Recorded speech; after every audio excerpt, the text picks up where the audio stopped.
Donnelly. For some reason, this seems to be basically the first bebop tune people learn if they don't know any other bebop tunes, and I don't know why they do this because it's quite a lot of notes, and probably something like Scrapple from the Apple or Billy's Bounce might be a bit easier. But here we are. So Donnelly, I think, was almost certainly written by Miles Davis. Stylistically, I think it's much more similar to something like Little Willie Leaps than Moose the Mooch, for instance. It's based on the old standard Indiana, which is a real old Dixieland number. It's like, back home again in Indiana.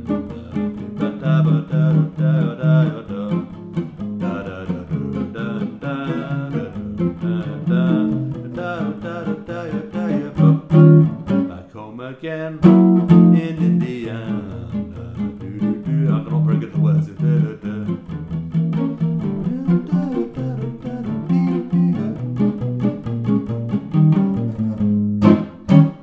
Okay, so you get the idea of the vibe of that. So actually harmonically it's extremely simple. It's A flat, 6, 2, 7, so with a major third, 5, 1, and it goes to 4. Then there's like back to 1 again. And it sits on the dominant 2 for a while. Sets up the 5, 7. So it's an ABAC tune, so like Days of Wine and Roses, so it's a sort of tune of two halves. And with those tunes, and Days of Wine and Roses is another very good example, you often end up on the dominant at the end of the first half, just to set it up for the second half, right? It's usually after the 2, 7 actually. And we go around again. Surprise movement to the relative minor, F minor. So 5, 1, or an interrupted cadence, depending on what floats your boat. Pretty much the same thing. And it's still C7 for a little bit, and then we go down to B natural diminished 7th, which is a nice choice. And then 5, 1 back into A flat or turn around, whichever suits you best. I think usually just a 2, 5, 1 back into A flat there is fine. We'll see what Miles Davis has written over that little section later. So it's a very, very simple little tune. You'll often find in charts that they've embellished it with minor 2 chords and things, so it becomes more like.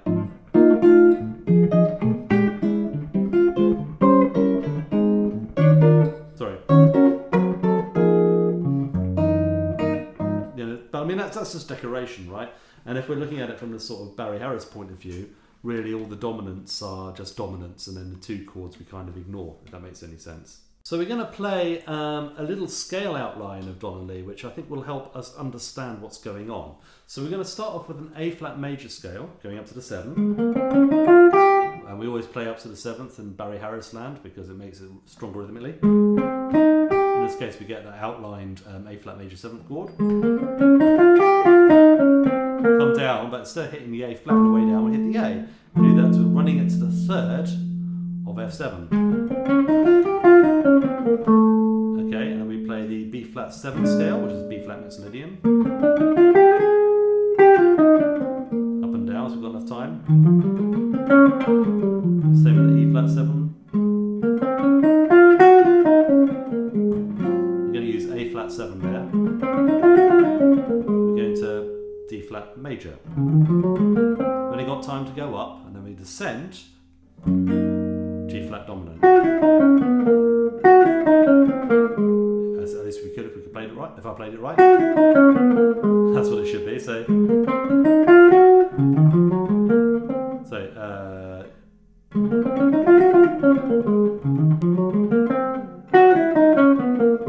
and then we get the A flat again. Sorry. And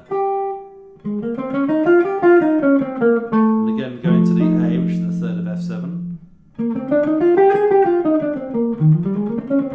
Same thing again. Okay.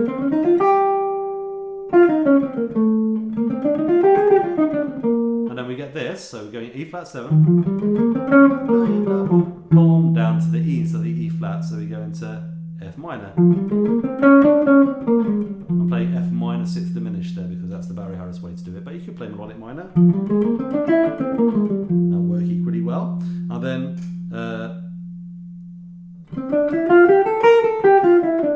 the C7 scale up and down. Or you could play, maybe in this key it might be better to play the E flat 7 with the E.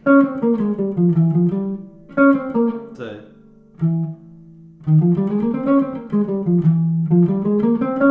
And then this chord, which is B flat diminished 7th. So what we do on that is we're going to play this is the B flat 7. But instead of playing the B, we're going to B flat. We're going to play a B.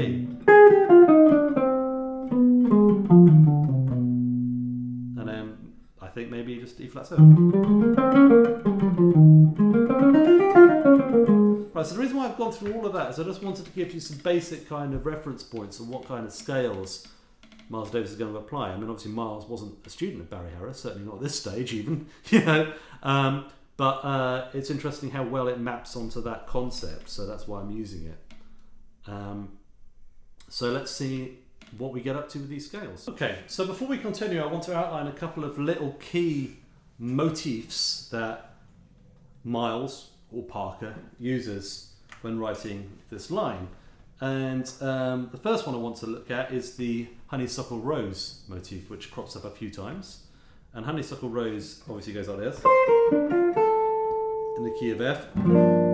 And that's over a C7 chord, really. Now, if we examine this from the point of view of what is it harmonically, we can actually find out that it's a pivoted arpeggio, by which it's a octave displaced arpeggio. So if we take these two first notes, these first two notes even, down by, you know, an octave,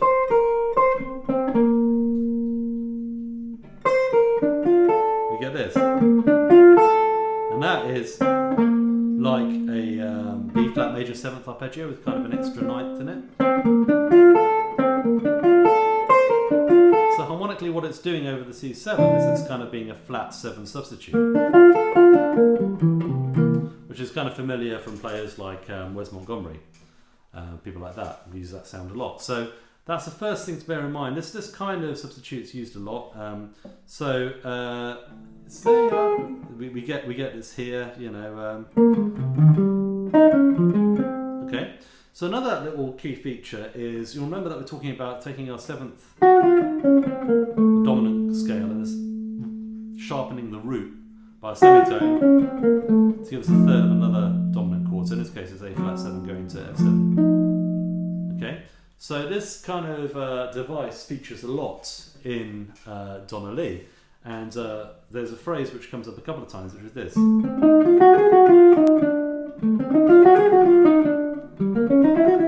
Which I want to break down for a second. So this is kind of like what happens over an F7 flat 9 chord. So we've got this scale here, which is actually an A flat 7 scale, and we can sharpen that A to an A flat to an A. But then we also go back to the A flat here. So it's not just a straight diminished chord. It's actually it's like an A flat diminished 7th that's been embellished a little bit. Lower neighbour tone, upper neighbour tone. We come down the scale and we resolve to the third of the next chord, which is B flat 7 in this case. We do the same thing again. And this time going from E flat 7 flat 9 to A flat major, right? So this phrase happens twice. Now, the reason why I wouldn't use AA here is it kind of gets rid of this idea of it just being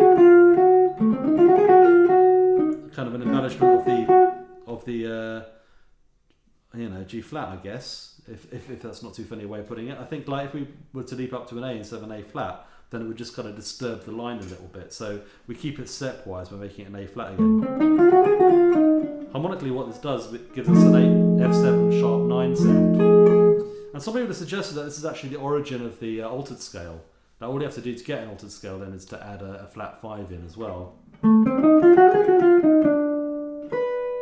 And that will give you the whole altered scale sound. In any case, it kind of seems to me like it's mixing up essentially, you know, B flat natural minor and B flat harmonic minor. And then we resolve to the third, which isn't in the scale, right? see that as being an altered scale fragment or a half-whole scale fragment, but I call it the bebop tetrachord. And it's certainly diminished, you know, whole step, half step, whole step, half step. It's the third of the next chord. So however you think of that phrase, theoretically, it's a really common feature. In fact, Robin Ford, a guitarist who probably most of you are familiar with, who also played with Miles Davis, said that was one of the melodic devices he got from Miles Davis, which is another reason for thinking that this tune might have been written by him. Okay, so that's a really important thing to learn. So with that in mind, I'm just going to start at the beginning, and this is a typical added note scale. So this is like following Barry Harris's rules. We've got a trill, or a little turn, sorry, at the start. So we use the middle note, basically 1, 2, and 3, and 4, and 4, and 1. And we imagine it like it was doing that. So 1, 2, 3, 4, and 1. So because we're starting on a beat on a chord tone, A flat, the root, we add in a half step between the 6th and the 5th. Well, to get into the F7, we turn that A flat into an A. Add in our little turn. Put it on beat 2. 1, 2. Okay. And we're thinking an A flat 7 here, I think. A flat 7, F7. Now, if I need to remind you, A flat 7 and C half diminished are related. So that becomes like a way of playing a minor 2, 5, 1, C minor 7 flat 5, F7 flat 9. Now what might confuse people is the fact that we can swap between the C minor 7 flat 5 and the A flat 7 sound and the F7 as much as we want. This is another way of understanding this. Okay, so we're swapping between the A flat 7 and the F7, going backwards and forwards. It's not set when we have to go from one to the other, which is one reason why I don't like to talk about 2 5s. So I think 2 5s, you know, you can mix them up. They're not, you know, it's not set. And I think in a lot of ways conventional jazz education makes it feel like it's too set, whereas actually when you start looking at lines, you realise that it's much more free. Okay, so with that in mind, we've got this.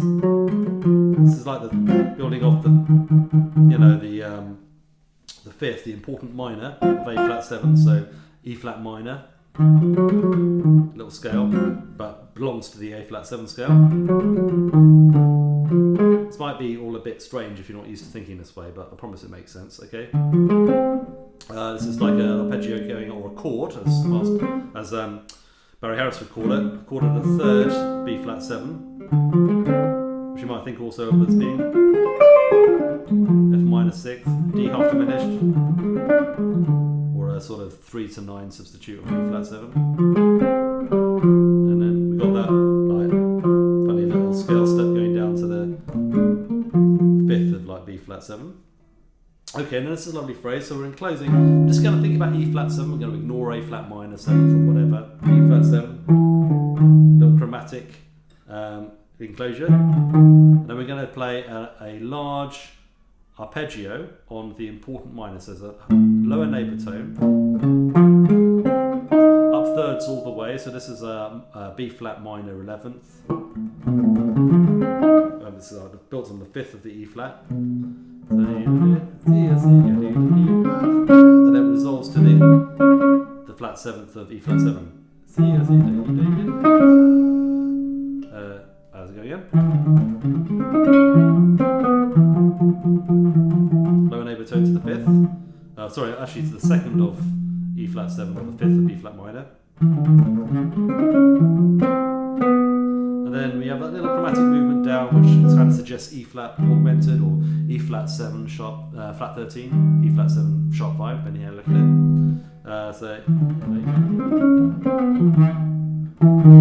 And again, that uses the flat 6th to get into sort of diminished thing again. Half step, whole step, half step, if you want to look at it that way. So let's just play that whole phrase. Okay, so that is like a classic example of what I think of as like the 3-act system of jazz harmony. So we have exposition, rising action, conflict, happy ending, right? Okay, if you like, a bit of narrative there. Now Now we're playing off the 5th of A flat 7 as we go into D flat 7.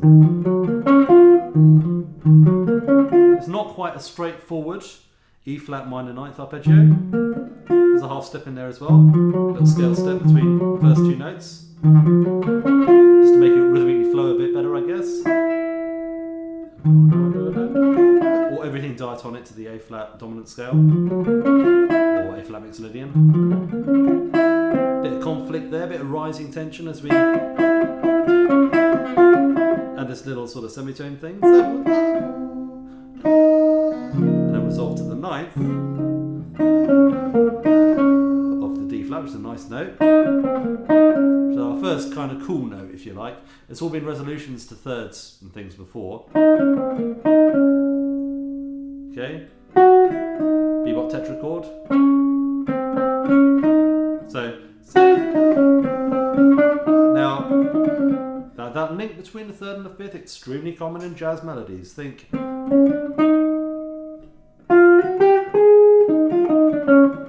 Okay, Blue Monk or pardon me boys out of Chattanooga choo choo. Okay, so that is kind of like very, very common in all styles of jazz to link the 3rd and the 5th together chromatically.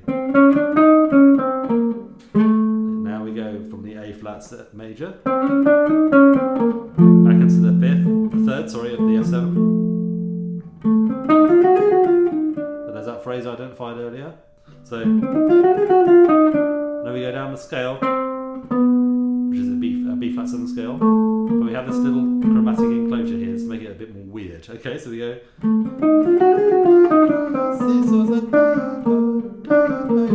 So it doesn't just do that, it goes.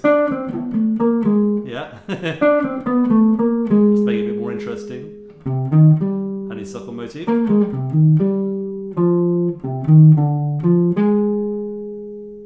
Okay, so you go.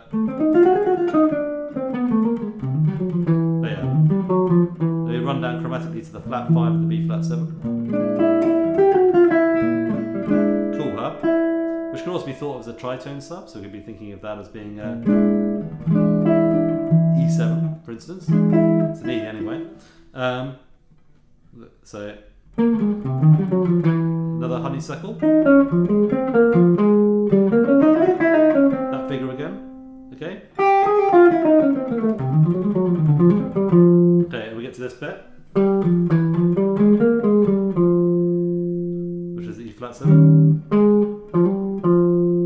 But we go down to the E7. So we go back to the E for the E diminished 7th.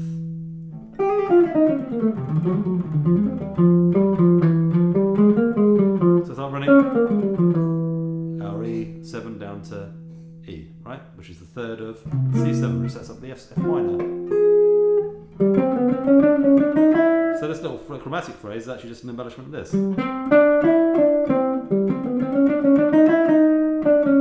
Okay?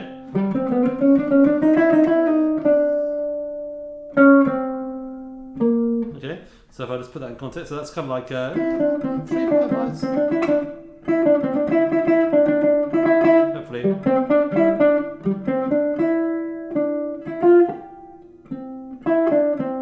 Hopefully not too much musical information for the mind to absorb. It's just the first few notes of a C7 scale. But it's interesting because we're actually in F minor now, so using the sort of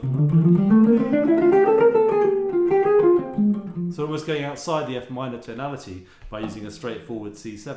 If we were still in A flat major, we'd tend to play that, but we're playing this. So it's slightly outside the key, which is quite interesting. Part of the reason why it sounds cool, I guess, than the chromatic passing tones.